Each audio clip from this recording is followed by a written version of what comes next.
পেশাদারিত্ব ও নিরপেক্ষতার সাথে নির্বাচনের দায়িত্ব পালনের আহ্বান জানিয়েছেন সিইসি। যে কোনো চ্যালেঞ্জ মোকাবেলায় প্রস্তুত থাকতে কর্মকর্তাদের নির্দেশও দিয়েছেন। 2 দিনের কোর প্রশিক্ষকদের প্রশিক্ষণের উদ্বোধনী অনুষ্ঠানে এই নির্দেশনা দেন তিনি। এই অনুষ্ঠানে ইসি আনোয়ারুল ইসলাম সরকার বলেছেন, ত্রয়োদশ জাতীয় সংসদ নির্বাচন দেশের ইতিহাসে সবচেয়ে ঝুঁকিপূর্ণ নির্বাচন হবে। ভালো নির্বাচনের বিকল্প নেই বলে সাফ জানিয়ে দেয় নাসিরউদ্দিন কমিশন। এরই মধ্যে জাতীয় নির্বাচনের রোডম্যাপ ঘোষণা করেছে নির্বাচন কমিশন। ফেব্রুয়ারিতে ভোট করার প্রস্তুতি শুরু করেছে ইসি। বৃহস্পতিবার ঘোষণা করা হয় নির্বাচনের রোডম্যাপ। পরদিনই কোর প্রশিক্ষকদের প্রশিক্ষণ কর্মশালা। উদ্বোধনী অনুষ্ঠানে সিইসি ছাড়াও বাকি কমিশনাররা উপস্থিত ছিলেন। কমিশনার আবুল ফজল মোহাম্মদ সানাউল্লাহ বলেন, নির্বাচন খারাপ হওয়ার সুযোগ নেই, কারণ এবারের নির্বাচন ঘিরে প্রবাসীরাও উচ্ছ্বাস নিয়ে অপেক্ষা করছেন। নিরাপত্তা ইস্যুতে কথা বলেন ইসি আনোয়ারুল ইসলাম সরকারও। প্রায় 49,000-এর বেশি বুথের সংখ্যা কমানো হয়েছে, প্রায় 1.5 লক্ষ নির্বাচন কর্মকর্তা কমানো হয়েছে, তথা প্রায় 100 কোটি টাকা খরচ বাঁচানো হয়েছে। প্রতিটি স্তরে আমাদেরকে এই মিতব্যয়িতা নিশ্চিত করতে হবে। ত্রয়োদশ নির্বাচন বাংলাদেশের ইতিহাসে যতগুলো নির্বাচন হয়েছে সবচেয়ে বেশি ঝুঁকিপূর্ণ হবে, এতে কোনো সন্দেহ নেই। দেশমূলকভাবে কোনো কাজে জড়ান আপনাদেরকে কিন্তু ছাড়া হবে না। নির্বাচনী কর্মকর্তাদের প্রয়োজনীয় নির্দেশনা দেন কমিশনার তাহমিদা আহমদ ও আব্দুর রহমান মাসুদ। যদি এই নির্বাচন ভালো হয়, আপনাদের কাছে যাবে সেই সফলতা। কে কি চিন্তা করলো সেদিকে আপনার ভ্রুক্ষেপ করার কোনো প্রয়োজন নাই। প্রধান নির্বাচন কমিশনার বারবার জোর দেন পেশাদারিত্ব এবং নিরপেক্ষতার উপর। তিনি জানান, নানা চ্যালেঞ্জ মোকাবেলা করছে কমিশন। নিত্য নতুন চ্যালেঞ্জ আমাদেরকে মোকাবেলা করতে হচ্ছে এখন, যে চ্যালেঞ্জগুলো আগে ছিল না। এই ইলেকশন করতে গিয়ে আমাদের দেশের তো নানাবিধ চ্যালেঞ্জেস তো ফিল্ডে আছে, সেটা challenges like abuse of AI, abuse of social media, এটা তো ছিল না। শত চ্যালেঞ্জেও জাতিকে একটি ভালো নির্বাচন উপহার দেওয়ার বিকল্প নেই বলে মনে করেন সিইসি। এমন চ্যালেঞ্জ আমাদেরকে মোকাবেলা করতে। তানভীর মৌসুম, যমুনা নিউজ, ঢাকা। উদারপন্থী রাজনীতি সরিয়ে দেশে উগ্রপন্থী রাজনীতি প্রতিষ্ঠার ষড়যন্ত্র চলছে, যা বাংলাদেশের জন্য চরম ক্ষতিকর। কয়েকটি দল বিএনপিকে নিয়ে মিথ্যা অপপ্রচার চালাচ্ছে, এমন অভিযোগ করেছেন বিএনপি মহাসচিব মির্জা ফখরুল ইসলাম আলমগীর। বলেন, নির্ধারিত সময়ে নির্বাচন না হলে দেশে আবারও ফ্যাসিবাদের উত্থান হবে। দেশে বিদেশে সেই অপচেষ্টা শুরু হয়েছে।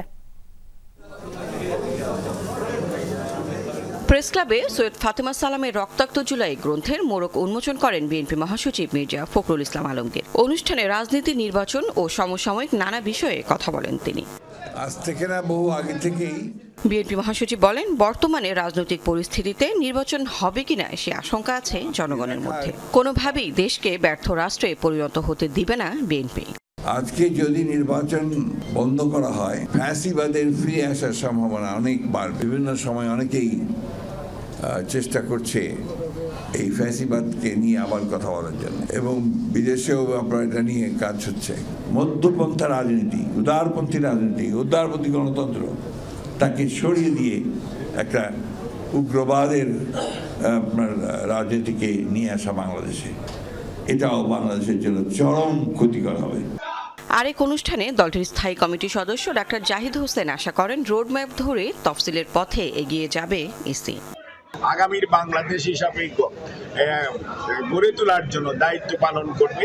সেই দায়িত্ব প্রয়োগ করার ক্ষমতা কার আছে? ক্ষমতা হচ্ছে জনগণের। আর জনগণ এই দায়িত্ব দেওয়ার উপায় হচ্ছে একটি সুষ্ঠু অবাধ জাতীয় নির্বাচন। সেই নির্বাচনের যে রোডম্যাপ গতকালকে নির্বাচন কমিশন ঘোষণা করেছে, যুগোপযোগী খালি নয়, সময় উপযোগী এবং মানুষের চাহিদার সাথে সামঞ্জস্যপূর্ণ একটি পদক্ষেপ। জিয়া উদ্যানে ফিজিওথেরাপিস্ট অ্যাসোসিয়েশন অব বাংলাদেশ প্যাবের নির্বাচিত কমিটির নেতাদের নিয়ে জিয়ার সমাধিতে ফুলেল শ্রদ্ধা জানান তিনি। লাভলি বিথি, যমুনা নিউজ, ঢাকা। নির্বাচন কমিশনের ঘোষিত রোডম্যাপ একটি সুষ্ঠু নির্বাচনকে ভণ্ডুল করার নীল নকশা মন্তব্য করেছেন জামাতের নায়েবে আমির। বলেন, সংস্কার ও বিচারের আগে ভোটের ঘোষণা দিয়ে ওয়াদা ভঙ্গ করেছেন প্রধান উপদেষ্টা। তাই কমিশন এবং সরকারকে জুলাই চার্টার অনুযায়ী নির্বাচন আয়োজনে বাধ্য করা হবে। জাতীয় নির্বাচনকে সামনে রেখে কুমিল্লায় কর্মী সমাবেশের আয়োজন করে জামাতে ইসলামী। এতে যোগ দেন নায়েবে আমির ডক্টর সৈয়দ আব্দুল্লাহ মোহাম্মদ তাহের সহ কেন্দ্রীয় নেতারা। প্রধান অতিথির বক্তব্যে নায়েবে আমির বলেন, সংস্কার ও বিচারের আগে ভোটের ঘোষণা দিয়ে প্রধান উপদেষ্টা ওয়াদা ভঙ্গ করেছেন। গভর্নমেন্ট থেকে আমরা জাতি আশা করেছিল, তারা কমিটমেন্ট দিয়ে আসছিল যে তারা নিরপেক্ষ থাকবে এবং তারা সংস্কার করবে, বিচার দৃশ্যমান করবে এবং নির্বাচন করবে।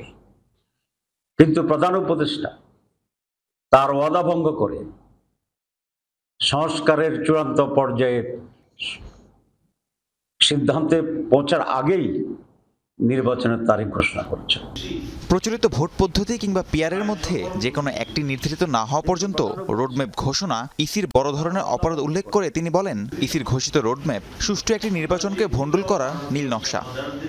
গতকালের যে পথ নকশা দিয়েছে, আমরা মনে করি এটা এই নির্বাচনের পথ নকশা একটি সুষ্ঠু নির্বাচন ভণ্ডুল করার জন্য একটি নীল নকশা। আগের ট্রেডিশনাল যে পদ্ধতি কনস্টিটিউয়েন্সি ওয়াইজ, আর আমরা নতুন বলেছি পিআর সিস্টেম।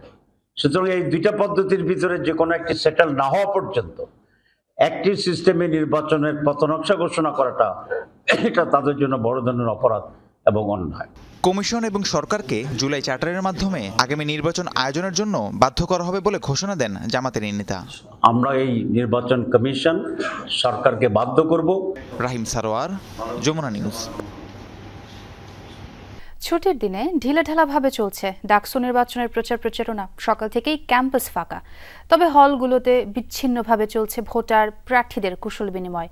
হল সংসদে এবার প্রার্থী 1035 জন। হলের নানা সমস্যার সমাধানের আশ্বাস ও প্রতিশ্রুতি দিচ্ছেন তারা। এদিকে জুমার নামাজ শেষে কেন্দ্রীয় সংসদের প্রার্থীরা শুরু করছেন প্রচার প্রচারণা। বিভিন্ন হলের মসজিদে নামাজ শেষে কুশল বিনিময় করে ভোট প্রার্থনা করছেন ভোটারদের কাছে। তবে নির্বাচনে সবাই ভোটাধিকার প্রয়োগ করতে পারবে কিনা সে বিষয়ে সংশয় প্রকাশ করছেন কেউ কেউ। অন্যদিকে জাকসু নির্বাচন নিয়ে সরগরম জাহাঙ্গীরনগর বিশ্ববিদ্যালয়। আজ বিকেলে জাকসু নির্বাচনে প্রার্থীদের চূড়ান্ত তালিকা প্রকাশ করবে নির্বাচন কমিশন। যে কোনো মূল্যে যে কোনো একটা ভাবে কিছু মিছু করে ডাকসু করার যেই চেষ্টাটা, সেটা কেন হচ্ছে? কেন ভোটার টার্ন আউট হাই করানোর জন্য আমাদের যেই চেষ্টা বা আমাদের যে উদ্যোগ, প্রার্থীদের যে উদ্যোগ, সেই উদ্যোগ প্রশাসনের কাছে দেখা যাচ্ছে না। আমরা কিছু বলতে গেলে বলা যে লিখিত অভিযোগ দেন। ভাই আমি কি প্রচারণা করবো না, লিখিত অভিযোগ দেবো, এটা কিভাবে সম্ভব? এই কেন্দ্র আরো বাড়ানো দরকার ছিল, কিন্তু বিশ্ববিদ্যালয় প্রশাসনের সাথে বিভিন্ন ছাত্র সংগঠনের যে যোগাযোগ ছিল বা যে কথা ছিল যে তারা 8টি কেন্দ্রের বাহিরে আরো কিছু কেন্দ্র বাড়াবে, এখনো পর্যন্ত বিশ্ববিদ্যালয় প্রশাসন থেকে এরকম কোনো সিদ্ধান্ত নেওয়া হয় নাই। যেই কাজগুলোকে বাস্তবায়ন করতে পারবো বা হচ্ছে আমাদের অ্যালামনাই থেকে যে কাজগুলোকে আমরা স্টুডেন্ট বান্ধব করে গড়ে তুলতে পারবো, সেই কাজগুলো নিয়ে আমি আমার ইস্তিহার সাজিয়েছি। আওয়ামী লীগের সাবেক মন্ত্রী আব্দুল লতিফ সিদ্দিকী, ঢাকা বিশ্ববিদ্যালয়ের আইন বিভাগের শিক্ষক শেখ হাফিজুর রহমান কার্জন, সাংবাদিক মঞ্জুরুল আলম পান্না সহ 16 জনকে কারাগারে পাঠিয়েছেন ঢাকা চিফ মেট্রোপলিটন ম্যাজিস্ট্রেট আদালত। সন্ত্রাস বিরোধী আইনের মামলায় গ্রেফতারের পর সকালে তাদের আদালতে হাজির করা হয়। শাহবাগ থানার সন্ত্রাস বিরোধী আইনের মামলায় আব্দুল লতিফ সিদ্দিকী, শেখ হাফিজুর রহমান কার্জন, মঞ্জুরুল আলম পান্না সহ 16 জনকে সিএমএম আদালতে হাজির করা হয়। লতিফ সিদ্দিকী বাদে বাকি 15 জন আসামি জামিন আবেদন করেন। উভয় পক্ষের শুনানি শেষে জামিন না মঞ্জুর করে কারাগারে পাঠানোর নির্দেশ দেন আদালত। আদালতে ক্ষোভ জানান আইনের শিক্ষক হাফিজুর রহমান কার্জন। আর ন্যায় বিচার পাবেন না এমন আশঙ্কায় আইনজীবী নিয়োগ করেননি লতিফ সিদ্দিকী। হাতকড়া পরানোর সমালোচনা করেন সাংবাদিক মঞ্জুরুল আলম পান্না। তাদের পক্ষের আইনজীবীরা জানান, মব সৃষ্টি করে তাদের আটকে রেখে পুলিশ সন্ত্রাস বিরোধী আইনের মামলায় গ্রেফতার দেখিয়েছে। সাকসেসফুলি মব ভায়োলেন্স চলছে এবং সেটা রাষ্ট্রীয় দায়ভার এর জন্য নিতে হবে, কারণ এটা তাদেরকে যেহেতু গ্রেফতার করে রাষ্ট্রীয় আইনের সদর্পণ করা হয়েছে, এ থেকে প্রতিমান হয় যে এর সাথে বর্তমান সরকারের এই দায়ভারটা নেওয়া লাগবে। এবং আমরা বিজ্ঞাপনে এটাই বলেছি যে তারা সম্পূর্ণ নির্দোষ এবং নিরপরাধ, এবং আজকে যে আইনে তাদেরকে গ্রেফতার করা হয়েছে এই ধরনের কোনো রকমের কোনো কার্যক্রম তারা করেন নাই। রাষ্ট্রপক্ষের আইনজীবীরা জানান, মঞ্চ 71 প্ল্যাটফর্মটি প্রতিষ্ঠিত হয়েছে এবছরের 5 আগস্ট। পতিত সরকার প্রধান শেখ হাসিনাকে ফিরিয়ে আনার লক্ষ্যে আসামিরা জড়ো হয়েছিলেন এবং ষড়যন্ত্র করছিল। যেটা এখান পান্নার নাম এসেছে আইনজীবী নেতা, উনি মূলত শেখ হাসিনাকে ফিরিয়ে আনার মূল নীল নকশাকারী।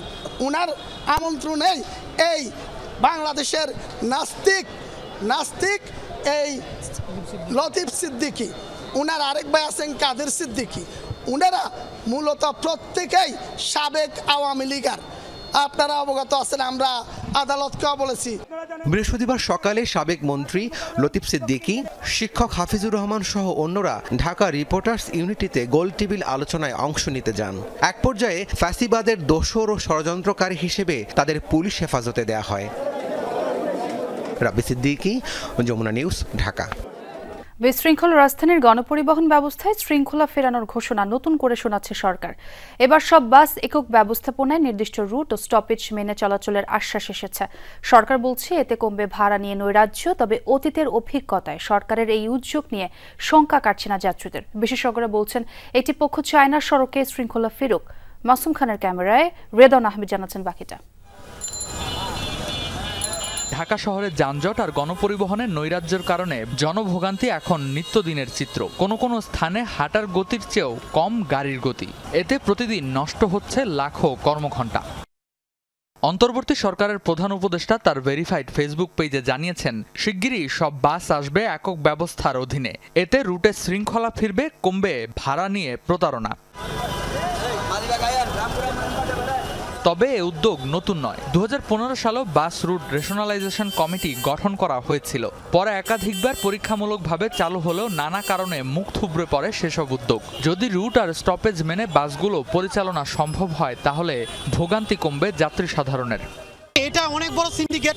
যদি আমাদের প্রধান উপদেষ্টা এটা শৃঙ্খলা ফিরে আনতে পারে, সবকিছু একক ব্যবস্থা করে নিয়ে আসতে পারে, এটাই ওনার জন্য সবচেয়ে বড় নোবেল। শুনতেছি কিন্তু কাগজে কলমে এখন পর্যন্ত পাইনি। আমরা চাই যেন পরিকল্পনা যেটাই হোক সেটা যেন মানুষের কাছে উপস্থাপন করা হয়, সেটা সময় যেন বাস্তবায়ন করা হয়। বাসগুলো নিয়ম মেনে নির্দিষ্ট রুটে চলাচল করলে ট্রাফিক ম্যানেজমেন্ট সহজ হবে বলছেন ট্রাফিক পুলিশ। আমাদের অনেক জায়গায় রোড মার্কিং নাই। যেমন আপনি এক জায়গায় পার্কিং করবেন, সেই পার্কিংয়ের জন্য নির্দিষ্ট যে প্লেস এই জায়গাগুলো দেওয়া নেই।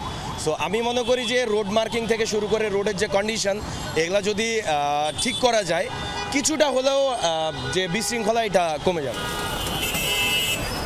যানজটমুক্ত নগরী নগরবাসীর দীর্ঘদিনের প্রত্যাশা। প্রতিটি সরকারের আমলেই যানজট নিরসনের নানা উদ্যোগ নেওয়া হয়েছে। অন্তর্বর্তী সরকারও এর ব্যতিক্রম নয়। তবে সড়কে শৃঙ্খলা ফেরাতে এই নতুন নিয়ম কতটা কার্যকর হবে? বিশেষজ্ঞরা বলছেন বছরে 37,000 কোটি টাকার ক্ষতি হয় শুধু যানজট আর গণপরিবহনে বিশৃঙ্খলার কারণে। তাই একক ব্যবস্থাপনার বাস্তবায়ন জরুরি হয়ে পড়েছে।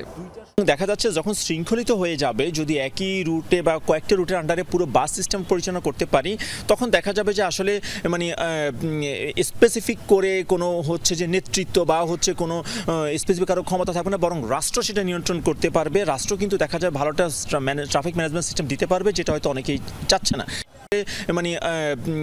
স্পেসিফিক করে কোনো যে নেতৃত্ব বা কোনো স্পেসিফিক কারো ক্ষমতা থাকবে না, বরং রাষ্ট্র সেটা নিয়ন্ত্রণ করতে পারবে। রাষ্ট্র কিন্তু দেখা যায় ভালোটা ট্রাফিক ম্যানেজমেন্ট সিস্টেম দিতে পারবে, যেটা হয়তো অনেকেই চাচ্ছে না।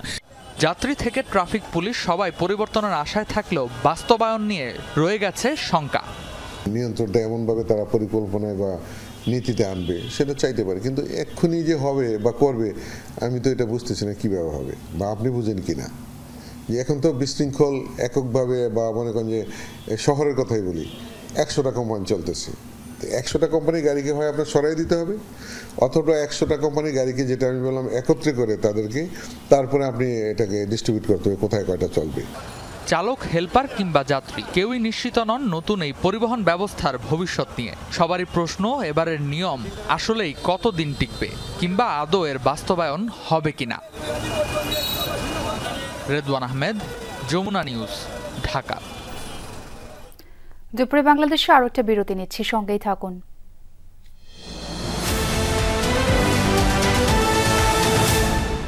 আবারও স্বাগত, দেখছেন দুপুরে বাংলাদেশ।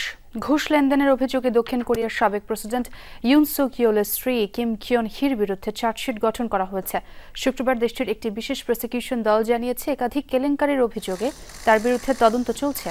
গেল বছর ডিসেম্বরে সামরিক আইন জারির জেরে ক্ষমতাচ্যুত হন ইউন সুক। এরপর থেকে নানা অভিযোগে বিচারের মুখোমুখি হচ্ছেন তিনি ও তার স্ত্রী। এর মধ্যে দুজনকেই গ্রেফতার করা হয়েছে। বর্তমানে প্রশাসনের নিযুক্ত বিশেষ প্রসিকিউটররা আলাদা আলাদাভাবে তদন্ত চালাচ্ছে এই দম্পতির বিরুদ্ধে। তবে এই প্রথম কোনো সাবেক ফার্স্ট লেডিকে অভিযুক্ত করা হয়েছে দেশটিতে।